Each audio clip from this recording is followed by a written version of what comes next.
அஸ்ஸலாமு அலைக்கும் வரஹ்மத்துல்லாஹி வபரகாத்து. கண்ணியத்திற்குரிய அல்லாஹ்வின் நல்லடியார்களே, ரமலானுடைய நாட்களில் இரவு தொழுகையை நிறைவேற்றிவிட்டு அல்லாஹுடைய ஆலயத்தில் அமர்ந்திருந்து அவனுடைய மார்க்க விஷயத்தை அறிந்து கொள்வதற்காக நாம் எல்லாம் ஒன்று கூடியிருக்கிறோம். அல்ஹம்துலில்லாஹ். திருமறை குர்ஆன் ஒரு பேரதிசயம் என்ற தலைப்பில் இரண்டாவது நாளாக சில விஷயங்களை பார்க்க இருக்கிறோம். நேற்றைய தினம் கடைசியாக நபிகள் நாயகம் ஸல்லல்லாஹு அலைஹி வஸல்லம் அவர்களை பற்றி அவர்கள் எல்லா நேரத்திலேயும் முக மலர்ச்சியோடு இருப்பார்கள் அப்படின்னு ஒரு நபித்தோழர் அறிவிக்கக்கூடிய செய்தியை குறிப்பிட்டிருந்தோம். அப்போ ரசூலுல்லாவிற்கு வாழ்க்கையில் கஷ்டம் இல்லையா, வாழ்க்கையில் கவலைகள் இல்லையா? ரசூலுல்லாஹ் அப்போ கஷ்டப்படாத இல்லாததின் காரணத்தினால் மகிழ்ச்சியாக இருந்தார்களா அப்படின்னு பார்த்தா, ரசூலுல்லாஹி ஸல்லல்லாஹு அலைஹி வஸல்லம் அவர்கள் பட்ட கஷ்டங்கள் சிரமங்கள் நாம் சந்திக்கக்கூடிய கஷ்டத்தோடு சிரமத்தோடு ஒப்பிட்டு பார்த்தோம் என்றால் அது நம்முடைய கஷ்டங்கள் ஒரு கஷ்டமே ஒரு சிரமமே இல்லை என்று சொல்லக்கூடிய அளவுக்கு மிக பெரும் சிரமத்தை நபிகள் நாயகம் ஸல்லல்லாஹு அலைஹி வஸல்லம் அவர்கள் சந்தித்தார்கள். அப்போ சிரமத்தை எப்படி இலகுவாக கையாண்டார்கள், இதுதான் விஷயம். நாமெல்லாம் சிரமம் வந்தால் சினிமாவுடைய பாடல்கள், இளைஞர்கள் எடுத்துட்டிங்கன்னா அப்படியே காதில் ஒரு ஹெட்செட்டை மாட்டிக்கிட்டு சினிமாவுடைய பாடல்கள் கேட்டுக்கொண்டே நடந்தால் மியூசிக்கை ரசிக்காதவன் இசையை ரசிக்காதவன் மனிதனா அப்படின்னு கேட்பான். இஸ்லாம் அதை தடை செய்கிறது. இசை இல்லாட்டி வாழ முடியுமா அப்படின்மா. ஆனால் யுவன் சங்கர் ராஜா அப்படின்னு சொல்லக்கூடியவர் நாமெல்லாம் அறிந்திருக்கலாம். இசையில் ரொம்ப பிரபலமானவர். அவருக்கு ஒரு மனவேதனை, ஒரு சிரமம் ஏற்படுகிறது. தன்னுடைய தாயாரை இழக்கிறார். அந்த நேரத்தில் அவர் சொல்கிறார், எனக்கு மன உளைச்சல் அதிகமாக இருந்தது, நான் திருமறை குர்ஆனை படித்தேன், எனக்கு மனதுக்கு நிம்மதி கிடைத்தது, இஸ்லாத்தை பின்பற்றினேன், இஸ்லாத்தை ஏற்றுக்கொண்டேன் என்று சொல்கிறார். அப்போ நம்முடைய இளைஞர்கள் இசையில் நிம்மதி இருக்கிறது என்று நினைக்கிறார்கள். ஆனால் இசையை பாடியவர் திருமறை குர்ஆனில் நிம்மதி இருக்கிறது என்பதை புரிந்து கொண்டார். அதே போன்று நபிகள் நாயகம் ஸல்லல்லாஹு அலைஹி வஸல்லம் அவர்கள் எதன் மூலமாக தனக்கு ஏற்பட்ட சிரமத்தை கையாண்டார்கள், சிரமம் இல்லாமல் நிம்மதியாக வாழ்ந்தார்கள். ரசூலுல்லாஹ்க்கு சிரமமே இல்லையா அப்படிங்கிறத இன்னைக்கு பார்க்குறோம். ரசூலுல்லாஹி ஸல்லல்லாஹு அலைஹி வஸல்லம் அவர்கள் பிறப்பதற்கு முன்னாடியே தன்னுடைய தந்தையை இழந்தார்கள். பிறந்து 6வது வயதில் தன்னுடைய தாயை இழந்தார்கள். ஒரு மனிதனுக்கு அடிப்படை பாசம் தேவை. தாய் தந்தையர்கள் ஆரம்பத்திலே இறந்து விட்டார்கள். அதற்கு பிறகு அப்துல் முத்தலிஃப் தன்னுடைய பாட்டனாருடைய வளர்ப்பில் வளர்ந்தார்கள். அவரையும் குறுகிய காலத்தில் இழந்தார்கள் ரசூலுல்லாஹி ஸல்லல்லாஹு அலைஹி வஸல்லம் அவர்கள். அதற்கு பிறகு தன்னுடைய சிறிய தந்தை அபூ தாலிப் அவருடைய பராமரிப்பில் நபிகளார் வளர்ந்தார்கள். அவர்களையும் இழந்தார்கள். அவர்களை எப்படி இழந்தார்கள் என்றால், மக்கத்து காஃபிர்கள் ரசூலுல்லாவை நோவினை செய்யாமல் இருப்பதற்கு ஒரு அரணாக இருந்தவர் அபூ தாலிப் அவர்கள். அவர் இஸ்லாத்தை ஏற்காமலே அவரை இழந்தார்கள். இது எவ்வளவு பெரிய ஒரு வேதனை என்பதை நாம் புரிந்து கொள்வதற்காக சொல்றேன். பாட்டனாரை இழந்தார்கள், ஆரம்பத்தில் தாய் தந்தையர்களை இழந்தார்கள், சிறிய தந்தை இழக்கிறார்கள். அது மட்டுமா, ரசூலுல்லாஹி ஸல்லல்லாஹு அலைஹி வஸல்லம் அவர்களை இஸ்லாத்தை நபிகளார் பிரச்சாரம் செய்வதற்கு முன்னால் அந்த மக்கள் அல் அமீன் என்று சொன்னார்கள், அஸ்ஸாதிக் என்று சொன்னார்கள், உண்மையாளர், நம்பிக்கைக்குரியவர் என்றெல்லாம் புகழ்ந்தார்கள். இஸ்லாத்தை பிரச்சாரம் செய்ய ஆரம்பித்தார்கள், பைத்தியக்காரன் என்று சொன்னார்கள், சூனியத்தால் பாதிக்கப்பட்டவன் என்று சொன்னார்கள். இப்படி பல அவதூறுகளை எல்லாம் நபிகளார் மீது அள்ளி வீசுகிறார்கள். அதை சகித்து கொண்டார்கள். இஸ்லாத்தை ஏற்றுக்கொள்ளக்கூடிய மக்களை அந்த மக்கத்து காஃபிர்கள் படுகொலை செய்தார்கள். சுமையா ரதியல்லாஹு அன்ஹா படுகொலை செய்தார்கள். ஆரம்ப காலகட்டத்தில் ரசூலுல்லாஹ் இஸ்லாத்தை எடுத்து சொல்றாங்க, சிறிது சிறிதாக மக்கள் ஒன்று கொடுக்கிறாங்க, இஸ்லாத்தை ஏற்கிறார்கள், மக்கத்து காஃபிர் படுகொலை செய்கிறாங்க. எவ்வளோ வேதனையாக இருக்கும். ஒரு விஷயத்தை எடுத்து நம்ம புதுசாக சொல்கிறோம், சில மக்கள் வர்றாங்க, சுமையா அவர்களை படுகொலை செய்கிறார்கள், யாசிர் அவர்களை படுகொலை செய்கிறார்கள் மக்கத்து காஃபிர்கள். ரசூலுல்லாஹ்வுடைய தலையை எடுத்து வந்தால் 100 ஒட்டகம் வழங்கப்படும் என்றெல்லாம் பேரம் பேசப்படுகிறது. இப்படி பெரும் நெருக்கடிகளை நபிகள் நாயகம் ஸல்லல்லாஹு அலைஹி வஸல்லம் அவர்கள் சந்தித்தார்கள். அது மட்டுமா, ரசூலுல்லாஹி ஸல்லல்லாஹு அலைஹி வஸல்லம் நம்முடைய வாழ்க்கையோடு கொஞ்சம் ஒப்பிட்டு பாருங்க. எனக்கு வாழ்க்கையில ஃபுல்லாவே சிரமம் தான், வாழ்க்கையை வெறுத்து போய்விட்டது என்று பேசுகிறோமே, நபிகளாருடைய வாழ்க்கையை எடுத்து பாருங்கள். நபிகள் நாயகம் ஸல்லல்லாஹு அலைஹி வஸல்லம் அவர்கள் திருமணம் செய்தார்கள். ஹதீஜா ரலியல்லாஹு அன்ஹா அவர்கள் மிகவும் நேசித்தார்கள், மிகவும் நேசித்தார்கள். முதல் முறையாக வகி செய்தி வரக்கூடிய நேரத்தில் நபிகளார் பயந்து கொண்டு தன்னுடைய மனைவி இடத்துல வந்தார்கள். அவர்கள் ஆறுதல் சொன்னார்கள், வல்லாஹி லா யுஸீகல்லாஹு அபதா, அல்லாஹ் உங்களை ஒருபோதும் கைவிட மாட்டான், என்னை போர்த்துங்கள் போர்த்துங்கள், ஜம்மீலூனி ஜம்மீலூனி என்று நபிகளார் சொன்ன நேரத்தில் ஆறுதல் சொன்ன அந்த மனைவியையும் இழந்தார்கள். ரசூலுல்லாஹி ஸல்லல்லாஹு அலைஹி வஸல்லம் அவர்கள் அதிகமாக நேசித்தார்கள், மனைவி இழக்கிறாங்க. அடுத்ததாக ஜைனப் ரலியல்லாஹு அன்ஹா அவர்களை திருமணம் செய்கிறாங்க. அவர்களை 8 மாதத்தில் இழக்கிறார்கள். யோசிச்சு பாருங்க, ஒரு மனிதர் எத்தனை இழப்புகள், கொஞ்சம் சிந்திச்சு பாருங்க. அது மட்டுமா, ரசூலுல்லாஹ்வுடைய மிகவும் நேசத்துக்குரிய ஹம்சா ரலியல்லாஹு அன்ஹா அவர்கள், அசதுல்லாஹ், அல்லாஹ்வுடைய சிங்கம் என்று அழைக்கப்பட்டவர்கள், அவர்களை இழக்கிறார்கள். எத்தனை இழப்புகள். இன்னும் பல தோழர்களை இழந்தார்கள். ஜாஃபர் பின் அபி தாலிப் என்று சொல்லக்கூடிய ரசூலுல்லாஹ்வுடைய சிறிய தந்தையுடைய மகனார், அவர்களை இழக்கிறார்கள். இந்த ஹம்சா ரலியல்லாஹு அன்ஹா, ஜாஃபர் பின் அபி தாலிப் ரலியல்லாஹு அன்ஹு இவர்களை எப்படி இழந்தாங்கன்னா, போர்க்களத்தில் இழந்தாங்க. போர்க்களத்தில் ஏதோ வெட்டிக்கிட்டான் செத்துக்கிட்டாங்க அப்படி கிடையாது. உஹுதுடைய போர்க்களம் எப்படி இருந்தது என்றால், மக்கத்து காஃபிர்கள் பழி வாங்கினார்கள். எந்த அளவுக்குன்னா, கறி பீஸ் போடுவோம்ல, அது மாதிரி உடலை பீஸ் போட்டார்கள், அடையாளம் தெரியாத அளவுக்கு. இதையெல்லாம் நபிகளார் தாங்கி கொண்டார்கள். அது மட்டுமா, ஏற்கனவே சொன்னதை போன்று ஹதீஜா ரலியல்லாஹு அன்ஹா அவங்களை இறக்குறாங்க. அதற்கு அடுத்தபடியாக ஜைனப் ரலியல்லாஹு அன்ஹா அவர்களை 8 மாதத்தில் இழந்தார்கள், மரணித்தார்கள் அவர்கள். அது மட்டுமா, ரசூலுல்லாஹ்வுக்கு வர ஆண் குழந்தைகள் தய்யிப், காசிம் என்று சொல்லக்கூடிய ஆண் குழந்தைகள் ரசூலுல்லாஹ்வுக்கு இருந்தாங்க. தாஹிர் 3 பேர்னு சொல்லுவாங்க சில பேர் 2 ஆண் குழந்தைன்பாங்க. அவர்களையும் இழந்தார்கள். யோசிச்சு பாருங்க, நம்முடைய தாத்தா பாட்டிகள், அதாவது தாயுடைய தாய் அல்லது தந்தையுடைய தாய் தந்தையர்களை இழந்தாலே அதை நினைச்சுக்கிட்டே பல வருடங்கள் வருத்தப்பட்டுக்கிட்டே இருப்போம். ரசூலுல்லாஹ் எத்தனை இழப்புகளை சந்திக்கிறாங்க. ரசூலுல்லாஹி ஸல்லல்லாஹு அலைஹி வஸல்லம் அவர்கள் தான் வாழக்கூடிய காலகட்டத்தில் தன்னுடைய ஆண் பிள்ளைகளை இழக்கிறாங்க, மௌத்தாகிறாங்க, இளம் வயதிலே மரணிக்கிறாங்க. அது மட்டுமா, ரசூலுல்லாஹி ஸல்லல்லாஹு அலைஹி வஸல்லம் அவர்களுக்கு 4 பெண் குழந்தைகள். ருக்கையா ரலியல்லாஹு அன்ஹா அவர்கள், உம்மு குல்சும் ரலியல்லாஹு அன்ஹா அவர்கள், ஜைனப் ரலியல்லாஹு அன்ஹா அவர்கள், ஃபாத்திமா ரலியல்லாஹு அன்ஹா அவர்கள். அதுல ஃபாத்திமா ரலியல்லாஹு அன்ஹா அவர்களை தவிர்த்து மற்ற 3 பேரையும் இழக்கிறாங்க ரசூலுல்லாஹ் உயிரோடு இருக்கக்கூடிய காலகட்டத்திலே. யோசிச்சு பாருங்க, ரசூலுல்லாஹி ஸல்லல்லாஹு அலைஹி வஸல்லம் அவர்கள் தனக்கு இன்னொரு ஆண் குழந்தை பிறந்தது, இப்ராஹிம் அப்படின்னு பேர் வச்சாங்க. இந்த இப்ராஹிம் அப்படிங்கிற பேரு ஒரு சிறப்பான பேர். எப்படி தெரியுமா, ரசூலுல்லாஹி ஸல்லல்லாஹு அலைஹி வஸல்லம் அவர்கள் மிஅராஜுடைய பயணத்தை சென்றார்கள், விண்ணுலக பயணத்துக்கு சென்றார்கள். அங்கு ஒவ்வொரு நபிமார்களையும் பார்த்தார்கள். அந்த நபிமார்களை வர்ணிப்பாங்க.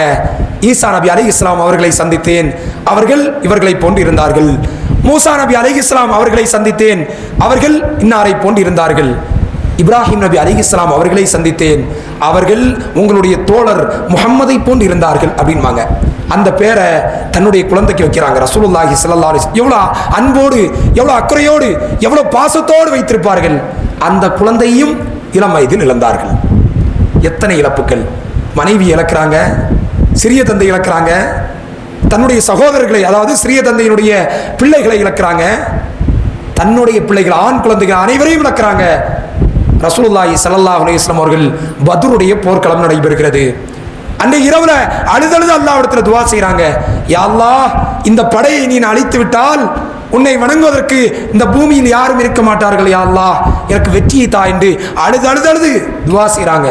அல்லாஹ் ரப்பல் ஆலமீன் ஆயிரக்கணக்கான மலக்குமார்களை இறக்கி அல்லாஹ் நபிகளாருக்கு உதவி செய்கிறான். மிக பிரம்மாண்டமான வெற்றி. போர்க்களத்தை விட்டு வீட்டுக்கு வருகிறார்கள். தன்னுடைய மகளார் ருக்கையா ரலியல்லாஹு அன்ஹா அவர்கள் சக்கராத்துடைய ஹாலில் இருக்கிறாங்க. அவர்களையும் இழந்து விடுகிறார்கள். போர்க்களத்தில் வெற்றி, வீட்டுக்கு வந்தா வெற்றியை கொண்டாடுவதா மரணத்துக்கு அழுவதா, இப்படி ஒரு இல. அதற்கு அடுத்தபடியாக சிறிது காலத்தில் அடுத்த ஒரு மகள் ஜைனப் ரலியல்லாஹு அன்ஹா அவர்களையும் இழக்கிறார்கள். அதற்கு அடுத்தபடியாக உம்மு குல்சும் ரலியல்லாஹு அன்ஹா அவர்களையும் இழக்கிறார்கள். அது மட்டுமல்ல, ரசூலுல்லாஹி ஸல்லல்லாஹு அலைஹி வஸல்லம் அவர்கள் ருக்கையா என்று சொல்லக்கூடிய அந்த மகளுக்கு அப்துல்லா அப்படின்னு சொல்லக்கூடிய ஒரு சிறுவன், ஒரு குழந்தை இருக்கிறது, 6 வயது குழந்தை. சேவல் கண்ணில் கொத்தி அந்த குழந்தை இழக்கிறாங்க, வேற குழந்தை. அது மட்டுமல்ல, ரசூலுல்லாஹி ஸல்லல்லாஹு அலைஹி வஸல்லம் அவர்கள் ஜைனப் ரலியல்லாஹு அன்ஹா அவர்களுக்கு ஒரு பிள்ளை இருக்கிறது, பேர குழந்தை. இளம் வயதிலேயே ஹதீஸில் வரும் மூச்சு தடுமாறி அந்த குழந்தை மரணிக்கிறது. ரசூலுல்லாஹ் கண்ணீர் வடித்தார்கள், ஹதீஸில் பார்க்க முடியும். இப்போ இப்படி எத்தனை இழப்புகள். மதீனாவுக்கு வந்த மக்காவில் பெரும் துன்பத்தை அந்த மக்கத்து காஃபிர்கள் கொடுத்தார்கள். அபூ தாலிப் அப்படின்னு சொல்லக்கூடிய பேர்ல ஒரு பள்ளத்தாக்கு இருக்குது. கடைசி ஒரு 3 வருடங்கள், அதாவது ரசூலுல்லாஹ் 13 வருடங்கள் மக்காவில் இருந்தாங்க. நபித்துவத்திற்கு பின்னாடி, நபி ஆனதற்கு பின்னாடி 53 வயது வரைக்கும் மக்காவில் இருந்தாங்க. அந்த கடைசி 3 வருடங்கள் ரொம்ப கொடூரமான காலகட்டம். மக்கத்து காஃபிர்கள் ஒரு பள்ளத்தாக்குல எந்த உணவும் போக விடல. ஊர்ல யாரும் நபிகளாரோடு தொடர்பு வைத்து விடக்கூடாது, ரொம்ப கவனமா இருந்தான். ரசூலுல்லாஹ் சொல்லுவாங்க, எங்களுடைய சிறுவர்கள் எல்லாம் எலும்பும் தோலுமாக இருந்தாங்க, சாப்பாடு கிடையாது. புல் செடிகளை, புற்பூண்டுகளை சாப்பிட்டு நாங்கள் மலம் கழித்தோம் என்றால் ஆடுகள் மலம் கழிப்பதை போன்று புழுக்கையாக எங்களுடைய மலம் இருந்தது. ரொம்ப கொடூரமான காலகட்டம். அந்த காலகட்டத்தில் தான், அதை ஒட்டிய காலகட்டத்தில் தான் தன்னுடைய மனைவி ஹதீஜா ரலியல்லாஹு அன்ஹா அவர்களையும் தன்னுடைய சிறிய தந்தை அபூ தாலிப் அவர்களையும் இழந்தார்கள். இப்படி பெரும் நெருக்கடி அரசாங்கத்தை நடத்துறாங்க, மார்க்க உரையாற்றுறாங்க, இஸ்லாத்தை எடுத்து சொல்றாங்க, பல உயிர் இழப்புகளை சந்திக்கிறாங்க. மதீனாவுக்கு போறாங்க. அந்த மக்கள் நபிகளாரை வரவேற்றார்கள், ஆட்சி அதிகாரத்தை கொடுத்தார்கள். அங்க மட்டும் நிம்மதி இருந்துச்சா? 10 வருடங்கள் மதீனாவில் இருந்தாங்க. 10க்கும் அதிகமான போர், ஒவ்வொரு வருடம் ஒவ்வொரு போர். ஒரு போர் முடிஞ்சு கொஞ்சம் அப்படியே நிம்மதி அடையலாம்னு அடுத்த போர். இப்படி வாழ்நாள் முழுவதும் சிரமங்கள், உயிரிழப்புகள், பிரச்சனைகள் நபிகளாருக்கு இருந்தது. நபிகளார் புன்முகத்தோடு இருந்தார்கள் எப்பொழுதும். அது மட்டுமல்ல, முஹம்மது ரசூலுல்லாஹ் இரவு தொழுகையை தொழுவார்கள். எப்படி தொழுவார்கள் தெரியுமா? கால்கள் வீங்கக்கூடிய அளவுல, பாதங்கள் வெடிக்கக்கூடிய அளவுல. ஆயிஷா ரலியல்லாஹு அன்ஹா அவர்கள் கேட்டார்கள், யா ரசூலுல்லாஹ், உங்களுடைய முந்தைய பிந்தைய பாவங்கள் எல்லாம் அல்லாஹ் மன்னித்து விட்டானே, கால்கள் வீங்குகிறதே, பாதங்கள் வெடிக்கிறதே, இவ்வளவு ஏன் தொழுகிறீர்கள்? அஃபலா அகூன அப்தன் ஷக்கூரா, நான் நன்றியுள்ள அடியானாக ஆக வேண்டாமா ஆயிஷா என்று கேட்டார்கள். என்றால் எப்படிப்பட்ட ஒரு வாழ்க்கை, எப்படி வாழ முடிந்தது? ஆயிஷா ரலியல்லாஹு அன்ஹா அவங்கள்ட்ட கேட்கப்படுகிறது, நபிகளாருடைய குணம் எப்படி இருந்துச்சுன்னு. அவங்க கேட்டாங்க, நீங்க குர்ஆனை ஓதியது இல்லையா அப்படின்ட்டாங்க. ஏன் இப்படி கேட்கிறாங்க? அவர்களே பதில் சொன்னார்கள், ஹுலுகுஹு குர்ஆன் கான ஹுலுகுஹு குர்ஆனா, நபிகளாருடைய குணம் குர்ஆனாக இருந்தது என்று சொன்னார்கள். குர்ஆனை படித்து பார், எவ்வளவு சிரமம் வந்தாலும் நிம்மதியாக வாழ முடியும். குர்ஆனை வாழ்க்கை நடைமுறைப்படுத்தி எவ்வளவு சிரமம் வந்தாலும் அல்லாஹ்வுக்கு நன்றியுள்ள அடியானாக இருக்க முடியும். நபிகளார் வாழ்ந்து காட்டினார்கள். எத்தனை சிரமம் வந்தாலும், எவ்வளவு கஷ்டம் வந்தாலும் குர்ஆனை உள்ளத்தில் பதிவு செய்தால், குர்ஆனை பின்பற்றினால் வாழ்க்கை நிம்மதி இருக்கும். நபிகளார் முன்மாதிரியாக இருந்தாங்க. அப்போ வாழ்க்கையில் நிம்மதி வேணுமா? திருமறை குர்ஆன் வழிகாட்டுது. கஷ்டங்கள் வந்து கொண்டே இருக்கும். இந்த உலகம், ஒரு விஷயத்தை நாம் புரிந்து கொள்ள வேண்டும், இந்த உலகம் நிம்மதிக்கான உலகம் கிடையாது. நிம்மதின்னு அலைகிறோம்ல, இந்த உலகம் நிம்மதிக்கான உலகமே கிடையாது. நிம்மதி மறுமையில் இருக்கிறது நல்லடியார்களுக்கு. மறுமைதான் கூலிகளுக்கான உலகம்னு சொல்லுவாங்க. தாருல் அஜ்ர், கூலிகளுக்கான உலகம் மறுமை உலகம். நல்லடியார்களுக்கு நல்லது மட்டும்தான் கிடைக்கும், நல்லடியார்களுக்கு சொர்க்கம் மட்டும்தான் கிடைக்கும், கெட்ட அடியார்களுக்கு நரகம் மட்டும்தான் கிடைக்கும். ஆனா இந்த உலகத்தை பொறுத்த வரைக்கும் நல்லடியார்களுக்கும் சிரமம் ஏற்படும், கெட்டவர்களுக்கும் நன்மை ஏற்படும். இதான் இந்த உலகம். ஏனென்றால் இறைவன் சொல்கிறான், அல்லதி கலக்கல் மௌத வல் ஹயாத் லியப்லுவக்கும். இந்த உலகத்தை எதுக்கு படைச்சேன் தெரியுமா? சொகுசா வாழ்றதுக்கு அல்ல, உங்களை சோதிப்பதற்காக படைத்தேன்டான். நல்லது செய்தாலும் சோதிப்பான், எதை செய்தாலும் என்னுடைய ரப்பு தந்தது போதுமானது, அதை பொருந்திக் கொள்ள வேண்டும். அப்ப நிம்மதி தானாகவே வரும். அல்லாஹ்வை நாம் நேசிக்க கற்றுக்கொள்ள வேண்டும், நிம்மதி தானாகவே வரும். அல்லாஹ் ரப்புல் ஆலமீன் தன்னுடைய திருமறை குர்ஆன்ல சொல்கிறான், முஃமின்கள் எப்படி இருப்பார்கள் தெரியுமா? வல்லதீன ஆமனு அஷத்து ஹுப்பன் லில்லாஹ், அவர்கள் அல்லாஹ்வை அதிகமாக நேசிப்பார்கள், அளவு கடந்து நேசிப்பார்கள். அல்லாஹ்வை நேசிச்சு பாருங்க, நமக்கு சிரமமா தெரியாது. உதாரணத்துக்கு சொல்ல வேண்டும் என்றால், நம்முடைய குழந்தை இருக்குது, ஒரு பிறந்த உடனே ஒரு குழந்தை எடுத்து அப்படியே மடியில் வச்சிருக்கிறோம். திடீர்னு அந்த குழந்தை ஒன்று கடிச்சிருச்சுன்னு வைங்க, அல்லது மலம் கழிச்சிருச்சுன்னு வைங்க, என்ன பண்ணுவோம்? ஏன்டா அப்படின்னு திட்டுவோமா? திட்ட மாட்டோம். இங்க பாரு, என் குழந்தை சிறுநீர் கழிச்சிட்டான், என் மேல கழிச்சிட்டான். அதை எப்படி சிறுநீர் கழிக்கிறான்? பிறந்த உடனே ஒரு நாள் அல்லது 2 நாள்ல நம்ம என்ன பண்றோம்? அது ஒரு மகிழ்ச்சியை எடுத்துக்கிறோம். ஏனென்றால் அந்த குழந்தையை அளவு கடந்து நாம் நேசிக்கிறோம். அதனால நாம் யாரை அளவு கடந்து நேசிக்கிறோமோ அவர்கள் தரக்கூடிய துன்பங்கள் நமக்கு சிரமத்தை ஏற்படுத்துறது கிடையாது. அல்லாஹ்வை அளவு கடந்து நேசியுங்கள். அல்லாஹ் தரக்கூடிய அவன் சிரமத்தை தந்தாலும் அது நன்மை இருக்கிறது என்பதை புரிந்து கொள்ளுங்கள். சிரமமாகவே தெரியாது. நபிகளாருக்கு அதனாலதான் சிரமமாக தெரியவில்லை, இன்பமாக தெரிந்தது. நபிகளார் அல்லாஹ்வுக்கு அதிகமாக நன்றி செலுத்தினார்கள். இப்படி நிம்மதிக்கான வழிகளை இஸ்லாமிய மார்க்கம் நமக்கு கற்றுத்தருகிறது. ரசூலுல்லாஹ் மட்டும் இல்லைங்க, சஹாபாக்களும் அப்படிதான் இருந்தாங்க. உதாரணத்துக்கு ஒரு சில செய்திகளை மட்டும் சொல்றேன். நம்முடைய பள்ளி வாசல் இருக்குது, ரமதானுடைய நாட்கள் வந்துருச்சு. ஆரம்பத்தில் ஃபர்ஸ்ட் ஒரு 2-3 நாள் அப்படியே பள்ளி வாசல் நிரம்பிடும், மக்களுடைய கூட்டம் அதிகமாக இருக்கும். நாட்கள் போக போக 1 சஃபாவும் 2 சஃபாவும் கடைசியில் கொஞ்சம் கூடும், இப்படியே குறைஞ்சி கடைசி 10 வந்துடுவோம். இது எல்லா இடங்களிலும் நடக்கக்கூடிய ஒரு யதார்த்த நிலை. ரசூலுல்லாஹி ஸல்லல்லாஹு அலைஹி வஸல்லம் அவர்கள் ரமலானுடைய இரவு தொழுகையை தொழுகிறாங்க. முதல் நாளில் ரசூலுல்லாஹ் எந்த அறிவிப்பு எல்லாம் செய்யலை, ரசூலுல்லாஹ்வே தொழுகிறாங்க. இரவுல கொஞ்சம் தாமதமான நேரத்தில் தொழுகிறாங்க. சஹாபாக்கள் பார்க்குறாங்க, வந்து ரசூலுல்லாஹ்வோட தொழ ஆரம்பிச்சிடுறாங்க. முதல் நாள் ஆகுது, 2வது நாள் ஆகுது, 3வது நாள் ஆகுது. பள்ளி நாளுக்கு நாள் கூட்டம் அதிகமாயிட்டே போகுது. இதா கான லைலத்துல் ராபியா, 4வது நாள்ல அஜஸல் மஸ்ஜிது அன் அஹ்லியா, பள்ளி வாசல் நிரம்பிருச்சு, அதுல இடம் இல்லை. ரசூலுல்லாஹ் தொழுகைக்கே வரல, ரசூலுல்லாஹ் தொழுகைக்கே வரவில்லை. நீங்க வீட்டில் தொழுதுக்கங்கன்னு சொல்லிட்டு ரசூலுல்லாஹ் சொன்னாங்க. காரணம் சொன்னாங்க, இந்த தொழுகை உங்கள் மீது கடமையாக்கி விடுமோ அப்படின்னு நான் பயப்படுறேன்ட்டாங்க. எந்த அளவுக்கு இறையச்சம் புரியுதா? நம்ம சொல்றோம், எனக்கு கால்வலி, எனக்கு வேலைக்கு போகணும், என்னால் நின்று தொழ முடியவில்லை என்று. சஹாபாக்களுக்கு கால் வலிக்கு இல்லையா? ரசூலுல்லாஹ் அறிவிப்பை செய்யலையே, பள்ளிவாசல் நிரம்பியதே, தொலைக்கு இடமில்லை என்று சொன்னார்களே. காரணம் என்ன? திருமறை குர்ஆனை உள்ளத்துல இறக்குறாங்க ரசூலுல்லாஹி ஸல்லல்லாஹு அலைஹி வஸல்லம். கால் வலிக்காது, வலிக்காமல் ஆக்கினார்கள். அந்த இறையச்சம் இருந்தால் கால் வலி பெரிய விஷயமாக தெரியாது. அப்போ நாம் என்ன செய்ய வேண்டும்? அந்த இறை அச்சத்தை, அல்லாஹ்வை அதிகமாக நேசிக்கக்கூடியவர்களாக ஆக வேண்டும். நாம் வாழக்கூடிய காலகட்டத்தில் ஒரு சில செய்திகளை சொல்ல முடியும். இறை அச்சம் வந்துவிட்டால் வாழ்க்கையில் ஏற்படக்கூடிய சிரமம் என்பது பெரிய விஷயமாகவே தெரியாது. அல்லாஹ்வை நேசிக்க ஆரம்பித்தால் அவன் நாடுறது நடக்கும். ரசூலுல்லாஹி ஸல்லல்லாஹு அலைஹி வஸல்லம் அவர்கள் ஒவ்வொரு தொழுகைக்கு பின்னாடியும் துஆ செய்வாங்க. ஒவ்வொரு தொழுகைக்கு பின்னாடியும் அல்லாஹும்ம லா மானிஅ லிமா அதைத் வலா முஅதிய லிமா மனஅத். யா அல்லாஹ், நீ கொடுப்பதை தடுப்பவன் எவனும் கிடையாது, நீ தடுப்பதை கொடுப்பவனும் எவனும் கிடையாது. அல்லாஹ் எதை நாடுறானோ அது நடந்தே தீரும். ஒரு பாதிப்பு ஏற்படணும், ஒரு இழப்பு ஏற்படணும், அல்லாஹ் நாடிட்டான்னு வைங்க, யாராலையும் தடுக்க முடியாது. ஒரு நன்மை ஏற்பட வேண்டும் என்று அல்லாஹ் நாடிவிட்டான்னு வைங்க, யாராலையும் அதை கொடுக்க முடியாது. கொடுக்கிறதையும் தடுக்க முடியாது, தடுக்கிறதையும் கொடுக்க முடியாது. இப்படி நாம் புரிந்து கொண்டோம் என்றால் வாழ்க்கையில் சிரமங்கள் எல்லாம் பெரிய விஷயமாக இருக்காது. ஒரு சில விஷயங்களை கூறி நிறைவு பகுதிக்கு வர்றேன். இன்னைக்கு பலஸ்தீனை பார்க்குறோம். அந்த மக்கள் எவ்வளோ சிரமப்படுறாங்க, எவ்வளோ கஷ்டப்படுறாங்க. ஆனாலும் ரொம்ப சந்தோஷமா இருப்பாங்க, ஆனாலும் மகிழ்ச்சியாக அந்த நேரங்களில் அழுகிறார்கள், சிரமப்படுறாங்களே தவிர மற்ற நேரத்தில் ஹஸ்புன் அல்லாஹ், அல்லாஹ் போதுமானவன், அல்லாஹ்வை புகழ்ந்துகிட்டே இருப்பாங்க. ஒரு இமாம் குழு, அதாவது உலமாக்கள் குழு, ஆலிம்கள் சில பேர் ஹஜ் உம்ராக்கெல்லாம் போகிறாங்கல்ல, அது மாதிரி பலஸ்தீனுக்கு புனித பயணமாக போகிறாங்க. அங்கே சில பலஸ்தீனிய சிறுவர்களை சந்திக்கிறாங்க.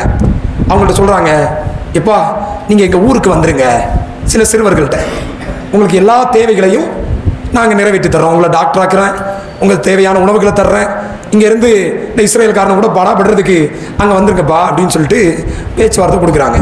அந்த சிறுவர்கள் பதில் சொல்கிறான், நீங்கள் எல்லாம் தர்றீங்களா? சரி, ஓகே, அங்கே வந்தால் டாக்டர் ஆக்குவீங்க, சாப்பாடு தருவீங்க, தேவையான எல்லா ஏற்பாடுகளையும் செய்து தருவீங்க. நாங்கள் இங்கு இருந்தால் அல்லாஹ்விற்காக, அவனுடைய மார்க்கத்திற்காக உயிர் தியாகம், ஷஹீத் என்று சொல்லக்கூடிய அந்த அந்தஸ்தை அல்லாஹ் எங்களுக்கு தருவான், இதை நீங்க தர முடியுமா அப்படின்னு கேட்டாங்க. சுப்ஹான் அல்லாஹ், யோசித்து பாருங்க, உயிரை இழப்பதை அவங்க சந்தோஷமா ஏத்துக்கிறாங்க.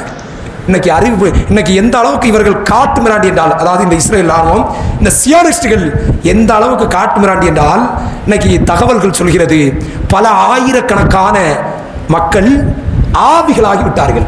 ஆவினா என்ன? ஆவி நீர் ஆவியாகுது இல்ல, அது மாதிரி அவன் தனியாக பல வெடிகுண்டுகளை தயாரித்து வைத்திருக்கிறான். உடம்பு வெடிகுண்டு வெடிச்சிருச்சுன்னா உடம்பு அப்படி செதறும், கை காலெல்லாம் பீஸ் பீஸா மாறும்.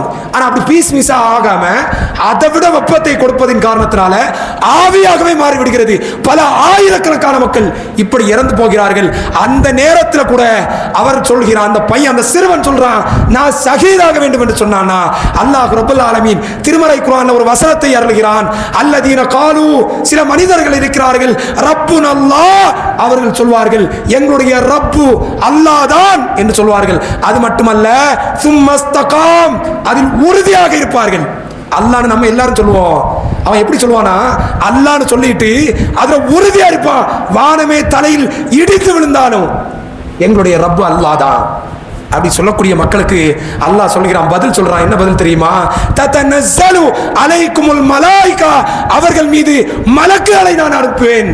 அந்த மலக்குகள் சொல்வார்கள், அல்லா தகாஃபு, நீங்கள் பயப்படாதீர்கள், வலா தஹ்சனு, நீங்கள் கவலைப்படாதீர்கள், வஅபிஷிரு பில் ஜன்னah, சொர்க்கத்தை கொண்டு நற்செய்தி பெற்றுக் கொள்ளுங்கள். மலக்குமார்கள் வர்றது கண்ணுக்கு தெரியாது, உள்ளத்துக்கு தெரியும். உள்ளத்தை பலப்படுத்தும். உலகத்துல மிகப்பெரிய வல்லரசு அமெரிக்கா, இஸ்ரேல்கிட்ட இல்லாத ஆயுதம் இல்ல, இஸ்ரேல்கிட்ட இல்லாத பொருளாதாரம் இல்ல, எல்லாம் சேர்ந்து அப்பாவி பலஸ்தீனிய மக்களை வேட்டையாடுறான். அவன் சொல்றான், நான் ஷஹீத் ஆகணும்னு சொல்கிறான் என்றால் மலக்குமார்கள் அல்லாஹ் இறக்குறான். நீ கவலைப்படாத, உள்ளத்துல யாராவது மிருக பலம் என்று சொல்வார்கள், அதை விட பலத்தை அவருடைய ஈமான்ல அல்லாஹ் கொடுக்கிறான். அப்போ எது நடந்தாலும் அல்லாஹ் எங்களுடைய ரப்பு, அதில் உறுதியாக இருந்தோம் என்றால், இந்த பாசிஸ்டுகள் நம்மை ஆட்சி செய்யக்கூடியவராக இருந்தாலும் சரிதான், இவர்கள் ஏற்படுத்தக்கூடிய கஷ்டங்கள் துன்பங்கள் எல்லாம் ஒரு என்ன சொல்வது கடுகளவு கூட நம்மளை பாதிப்பு ஏற்படுத்தாது என்பதை உணர்ந்து கொண்டு திருமறை குர்ஆனோடு நாம் தொடர்பை ஏற்படுத்த நம்முடைய ஈமான் பலப்படும், நமக்கு வாழ்க்கை நிம்மதி கிடைக்கும். திருமறை குர்ஆன் ஒரு பேரதிசயம் என்பதை வரக்கூடிய நாட்களும் இன்ஷா அல்லாஹ் தொடர்ச்சியாக பார்ப்போம். எதை பேசினோமோ எதை கேட்டோமோ அதன் அடிப்படையில் அமல் செய்வதற்கு அல்லாஹ் அருள் செய்வானாக. திருமறை குர்ஆனை வார்த்தையோடு மட்டுமல்லாமல் அதை நம்முடைய வாழ்க்கையிலும் நடைமுறைப்படுத்தக்கூடிய நன்மக்களாக அல்லாஹ் ரப்பல் ஆலமீன் நம் அனைவரையும் ஆக்கி அருள்வானாக. வ ஆகிரு தஅவானா அனில் ஹம்துலில்லாஹி ரப்பில் ஆலமீன். அஸ்ஸலாமு அலைக்கும் வரஹ்மத்துல்லாஹி வபரகாத்துஹு.